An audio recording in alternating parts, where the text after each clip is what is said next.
Nagsagawa ng Black Friday protest ang iba't ibang militanteng grupo at mga estudyante laban sa umano'y katiwalian sa flood control project ngayong Setyembre 12 taong kasalukuyan. Nagsimula ang mga kilos protesta sa EDSA People Power Monument na sinabayan sa University of the Philippines Diliman, UP Manila at Mindiola Peace Arc at sa iba pang bahagi ng Metro Manila. Samantala, ipinamalas ng kapulisan ang kanilang masusing paghahanda upang matiyak ang seguridad at kaayusan. Nakaantabay ang mga pulis sa mga pangunahing lugar kabilang ang Senado, Batasang Pambansa, DPWH Main Office, EDSA Shrine at People Power Monument. Nakaposisyon din ang karagdagang pwersa bilang tugon sakaling magkaroon ng aberya.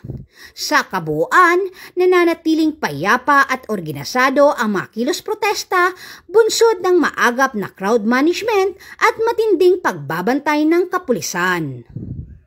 Mula dito sa Camp Bagong Diwa, Bicutan, Taguig City, ako po ang inyong PNN correspondent, Patrol Woman Ivy Corporal, alagad ng batas, tagataguyod ng Balitang Pulis.